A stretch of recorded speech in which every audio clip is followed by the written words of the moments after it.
la mayor cantidad de fracturas de la pelvis, no necesariamente es lógico también del húmero, pero de la pelvis. Es decir, cuando se dice tiene una fractura de pelvis, puede fracturarse cualquier parte del coxal o el fémur. De todas esas fracturas, ya sea del coxal o del fémur, donde más se produce la fractura es a este nivel, en el cuello femoral. ¿Sí? Entonces, ahora, entre el cuello y el cuerpo encontramos dos prominencias. Una prominencia lateral, rugosa, grande,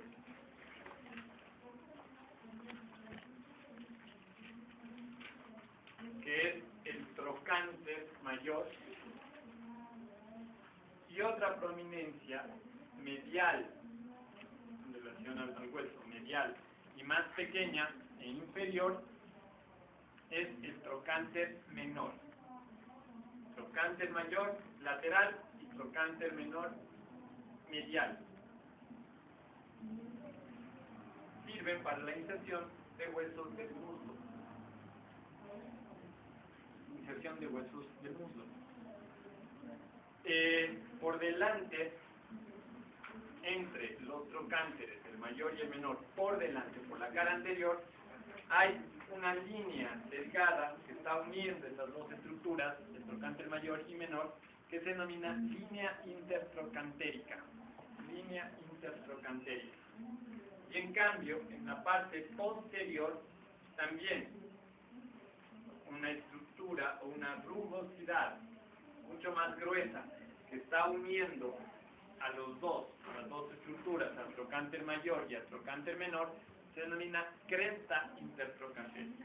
En la parte anterior, que es delgado, línea. En la parte posterior, que es gruesa, cresta intertrocantérica.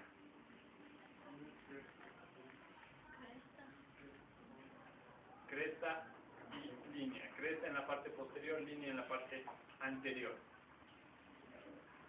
Luego ya continuamos con... ¿Cómo? ¿Puede repetir el nombre de la cresta? Intertrocantérica, lo mismo. Línea y cresta intertrocantérica. Ahora, a partir del trocánter menor, en la parte posterior, hacia abajo del cuerpo del fémur, hay una superficie rugosa que se denomina línea áspera. Línea áspera. En cambio, en la cara anterior del hueso es lisa, si bien en la cara anterior también sirve, al igual que en la línea áspera, para la inserción de varios músculos del muslo. El cuerpo del fémur tiene una ligera convexidad anterior. Convexidad anterior. Tiene esta convexidad anterior y además, en relación a su articulación con la cadera, sigue una dirección oblicua, un poco hacia adelante y hacia adentro. Hacia adentro.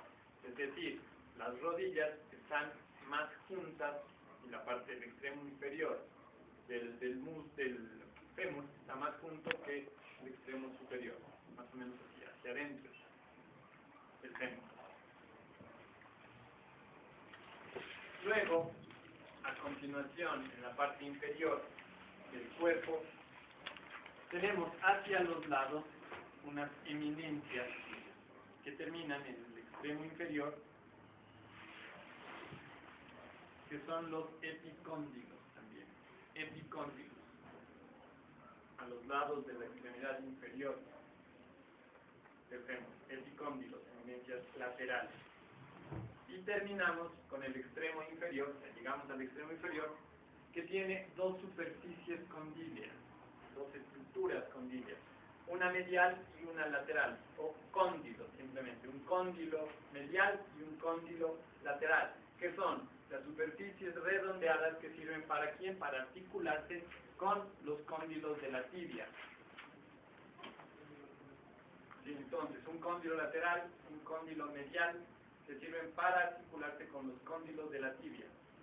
En la cara, en la parte anterior En la parte anterior de esta extremidad inferior tenemos una superficie lisa articular que sirve para recibir, ahí para unirse y para permitir el movimiento con la rótula, con la cara posterior de la rótula. ¿Sí? La cara anterior de esta superficie condílea. Tiene un pequeño surco en la cara anterior y superficies articulares para recibir a la cara posterior de la tibia.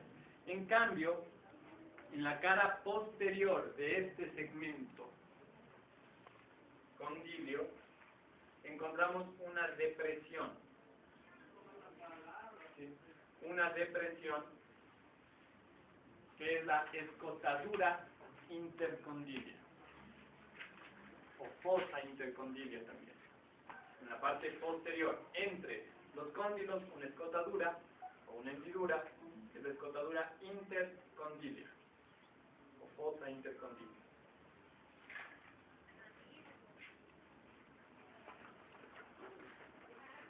Y en el fémur no encontramos ninguna otra estructura. A continuación tenemos la rótula, que no la tenemos aquí. Pero la rótula, ya saben, primero es un hueso sesamoide. ¿Qué forma tiene? Esta rótula es un hueso plano, grueso. ¿Sí? Plano, grueso, triangular, de base superior y de vértice inferior. ¿Sí? La rótula es triangular, pero el vértice es hacia abajo y la base hacia arriba. ¿Sí? ¿Qué sabemos de la rótula? Eso que ya saben ustedes, dónde se encuentra en la parte anterior de la articulación, precisamente de la rodilla, entre la articulación del fémur con la tibia. Es un hueso sesamoideo, por tanto, ¿está dónde? Está entre las fibras del tendón rotuliano. ¿Qué es el tendón rotuliano? Un tendón, un tejido conectivo, donde llegan las fibras del músculo cuádriceps. Entonces, incluido en ese grosor de ese tendón está la rótula. Si tiene la superficie anterior gruesa, la cara anterior de la rótula es gruesa y la cara posterior tiene una superficie articular para unirse con este segmento articular de los cóndilos femorales. Eso es todo en relación a la rótula. Rótula o patela, ya saben eso, ¿no es cierto? Rótula o patela. Disculpen, ¿cuál era el tendón? El tendón rotuliano, que es el tendón que agrupa las fibras musculares del músculo cuádriceps. Luego tenemos ya los huesos de la pierna. Los huesos de la pierna son dos, uno medial y uno lateral. El medial es la tibia y el lateral es el peroné. Y en la pierna, dos huesos. El medial, la tibia, y el lateral, el peroné. La tibia tiene, igual los dos son huesos largos. La tibia tiene dos extremos, un extremo superior, un extremo inferior, y el cuerpo. En el extremo superior de la tibia encontramos dos superficies cóncavas o casi planas en su parte superior, ligeramente cóncavas, que son los cóndilos tibiales, uno medial, uno lateral. Los cóndilos son superficies que están en la parte superior, ¿sí? ¿Qué sirven para qué? Para articularse con los cóndilos femorales, cóndilos tibiales, un lateral y uno medial. Son superficies algo redondeadas, pero ligeramente cóncavas. Entre estos dos cóndilos existe una prominencia en la cara superior, estamos hablando, una prominencia que se denomina eminencia intercondilia. Eminencia intercondilia.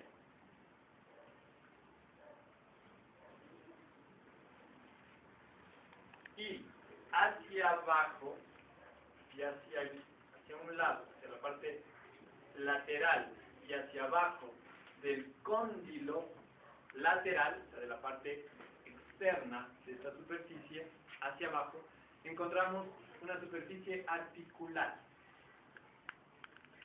Sí, hacia abajo, superficie articular que sirve para la unión o articulación de la tibia con el peroné. De la tibia con el peroné. Esto de aquí es importante recordar. Esto, la superficie, el extremo superior de la tibia, como ven, es ancho así, ¿cierto? La superficie o la parte superior son los cóndilos, y bien, todo esto es toda la estructura condilar. El cóndilo, entonces, debajo de este cóndilo, que es el cóndilo lateral, tenemos una superficie articular para el peroné. Pero como ven, ¿esto qué es? Tiene una forma casi plana, ¿no es cierto? Aplanada, si bien tienen una pequeña concavidad. A esto se le denomina, a toda esa superficie articular también se denomina meseta tibial, por la forma que tiene. Y eso hay que recordar esto, tomen en cuenta esto. ¿Qué hace el fémur? ¿Cuál es la función del fémur? Aparte de la localización de los músculos, ¿no es cierto? Soporta el peso que viene de todo el cuerpo. Ese peso, ¿hacia dónde lo transmite el fémur? Hacia la tibia, hacia la meseta tibial. Y ahí viene lo que hay que tomar en cuenta. Esta meseta tibial es ancha. ¿Sí ven? ¿Y dónde está la articulación con el peroné? Debajo de la meseta tibial. ¿Sí? Debajo de la meseta tibial. Por tanto, ¿quién soporta en sí el peso del cuerpo y que viene a través del fémur? La tibia, más que el peroné. La tibia, porque el peroné está por debajo. Quien soporta el peso es la tibia. ¿Ya? A continuación, ya de esta superficie condilar hacia abajo, en la parte anterior, tenemos una tuberosidad, que es la tuberosidad tibial. Una superficie rugosa, prominente, la tuberosidad tibial. En esta tuberosidad tibial es donde se inserta el tendón rotuliano. Digamos, el tendón rotuliano es este tejido conectivo donde se encuentra la rótula que viene por las fibras, uniendo las fibras del cuádriceps. Se inserta aquí, en esta parte anterior, por debajo de los cóndilos, que es la tuberosidad tibial. Para encontrar el sitio de donde percutir, para encontrar el tendón, los reflejos osteotendinosos, el reflejo rotuliano, tenemos que encontrar en la parte baja de la rodilla esta prominencia, que es la tuberosidad tibial, y sobre, no en la prominencia, sino sobre la tuberosidad es donde hay que golpear, no en la tuberosidad, ahí duele, no, más arriba, en esa pequeña hendidura, ahí del tendón, ahí se golpea para obtener el reflejo rotuliano o reflejo patelar del cuerpo. A continuación, el cuerpo de la tibia, que es más o menos triangular, ¿sí? Tiene en su parte anterior, se vuelve un borde, más que cara anterior, es un borde anterior, por la forma triangular que tiene el cuerpo. Este borde anterior, este borde delgado, es muy superficial. ¿Sí? ¿Cómo se denomina a este borde? Es lo que denominamos a la superficie superficial, que es lo que se dice la canilla o espinilla. Se le dice canilla o espinilla. ¿Qué es? Es el borde anterior de la tibia. Y debido a que es muy superficial, ¿no es cierto? Prácticamente está cubierto solamente por piel este borde. ¿Sí? Es debido a esa característica que está muy superficial, que la tibia es el hueso en el que más frecuentemente se presentan las fracturas expuestas. ¿Qué es una fractura expuesta? Aquella en la que el hueso, ¿sí?, sobresale de la piel, se rompe la piel. Esa es una fractura expuesta. Se rompen las partes blandas y el hueso sale hacia la superficie. Es una fractura expuesta. Debido a que la tibia es bastante superficial, que no tiene hacia adelante una cobertura muscular, es en el hueso en el que más se ve fracturas expuestas. ¿Sí? A continuación, el cuerpo, como digo, triangular, tiene este borde anterior, dos bordes laterales, se ensancha hacia abajo, ¿sí?, ¿sí? Se ensancha hacia abajo y termina en el extremo inferior.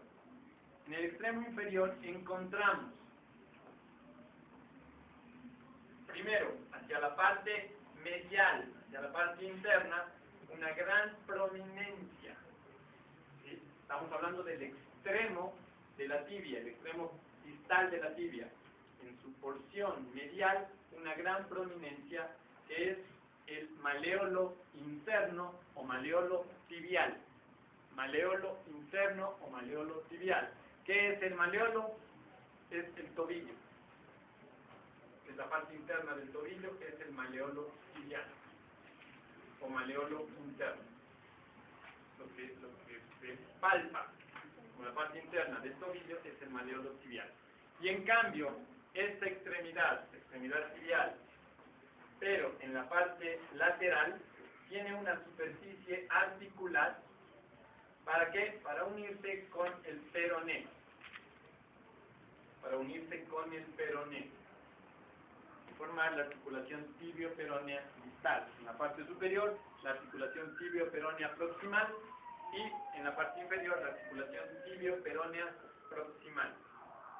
Y debido a la forma que toman, tanto el maleolo tibial como la parte que vamos a ver, también el maleolo peroneo, tienen esta forma, ¿sí? Como que encaja así, una forma de U invertida. ¿Sí? A esto se denomina mortaja tibio-peronea también. La forma que tiene de la articulación tibio-peronea distal. La parte inferior de esta extremidad, de la tibia, tiene una superficie articular. ¿Para qué? Para unirse, para articularse con el hueso del pie, que es el astrágalo. Astrágalo.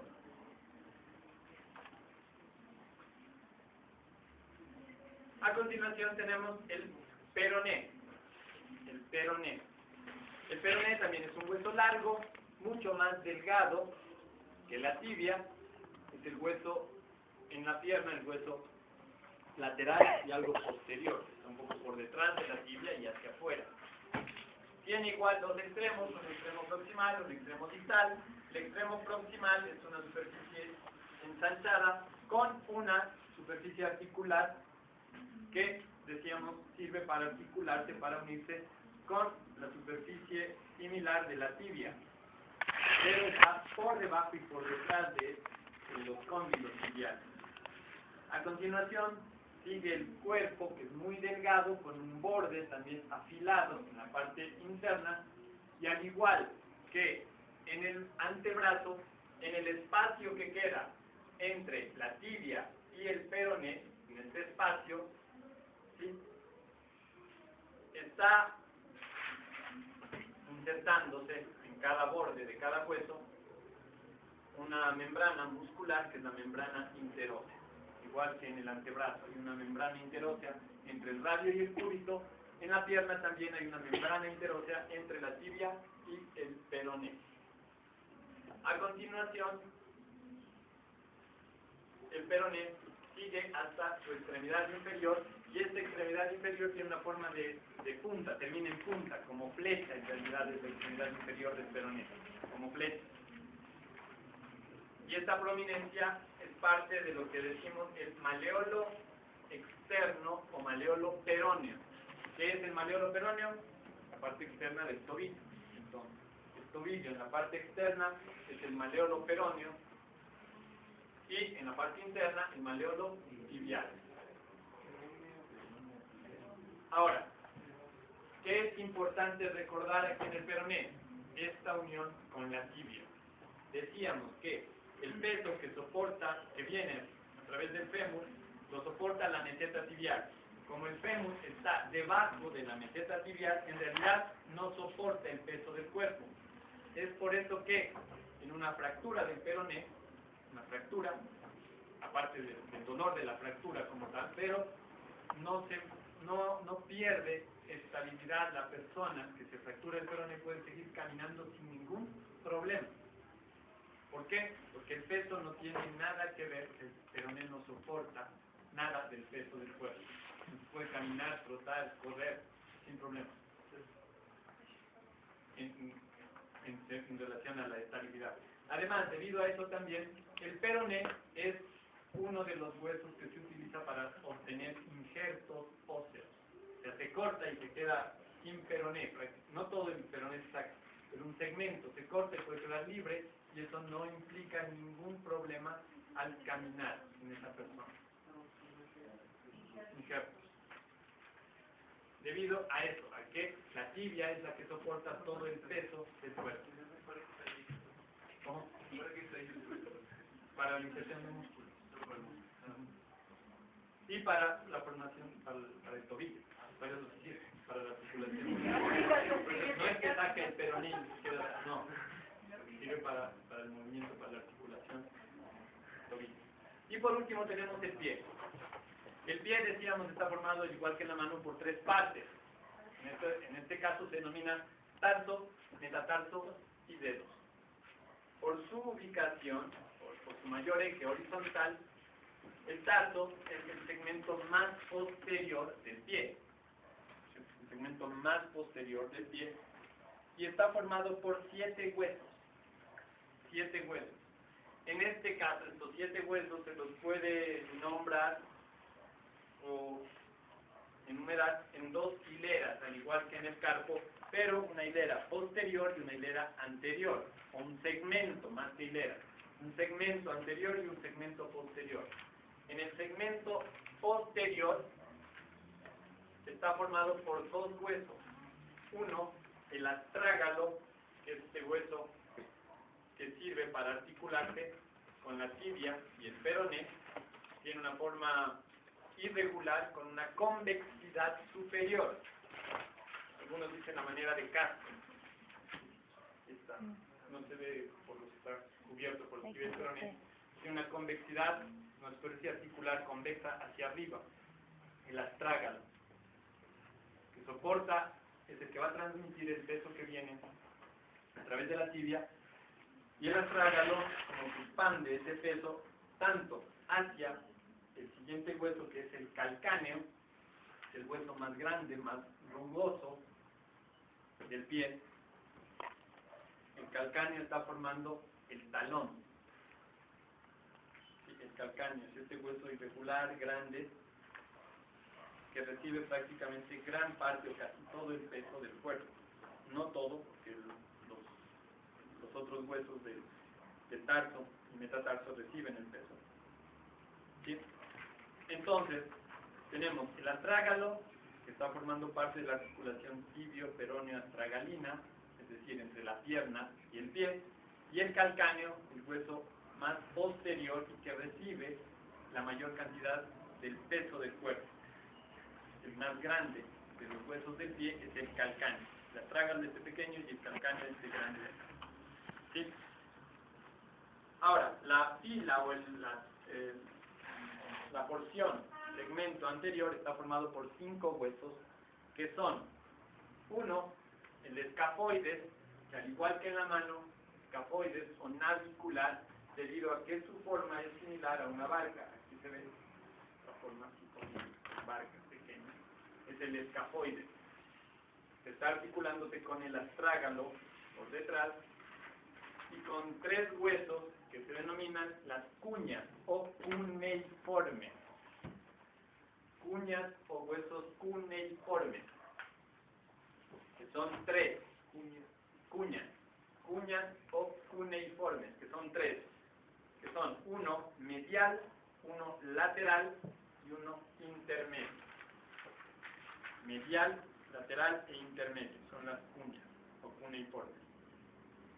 Entonces tenemos el escafoides y las 3 cuñas en la parte interna del pie. Y hacia afuera tenemos otro hueso que por su forma, algo cuadrilátera o cuboidea mismo, se denomina el cuboide. Entonces tenemos escafoides, las 3 cuñas y hacia afuera el cuboide. Las uniones entre los huesos del tarso, como se denominan, intertarsianas. Las uniones, las articulaciones entre los huesos se denominan intertarsianas. Y a continuación, ya hacia adelante de las cuñas y el cuboides, ya viene el siguiente segmento del pie, que es el metatarso. El metatarso. El metatarso está formado por 5 huesos, que son los metatarsianos, que a diferencia de lo que es en la mano, se los nombra o se los numera desde el medial hacia el lateral. En la mano, los metacarpianos se numeran desde el lateral hasta el medial. En cambio, en el pie, desde el medial hasta el lateral, como primero, segundo, tercero, cuarto y quinto metatarsianos. De estos, también son huesos largos, los que tienen la base en la parte posterior, el cuerpo con una pequeña concavidad inferior, por lo que están puestos horizontalmente, y la cabeza, la parte, el extremo anterior, que es redondeado. De estos hay 2 con ciertas características. Uno, el primer metatarsiano es mucho más grueso en relación a los otros, el más grueso de los metatarsianos. Y en cambio, el quinto metatarsiano tiene en su extremo posterior una prominencia, una apófisis. El quinto metatarsiano. Esto como característica de esto. El primero es mucho más grueso y el quinto tiene una apófisis en su extremidad posterior. Y por último tenemos las falanges, los dedos. Están conformados, igual que en la mano, por 14 falanges. 2 del primer dedo, el dedo gordo, y 3 en cada uno de los siguientes dedos. De estos, las falanges distales son mucho más pequeñas. Son muy pequeñas. Son igual, falange proximal, media y distal. En todos los huesos, a excepción del primer dedo, todos los dedos, el primero que tiene solamente una falange proximal y distal. Y eso es todo. Terminamos ahí con el sistema esquelético. Lunes, articulaciones, lunes, martes, articulaciones, miércoles, músculo, el otro lunes, músculo, martes, el otro y el jueves, el examen. ¿Compartes pruebas solo para lo que es de día?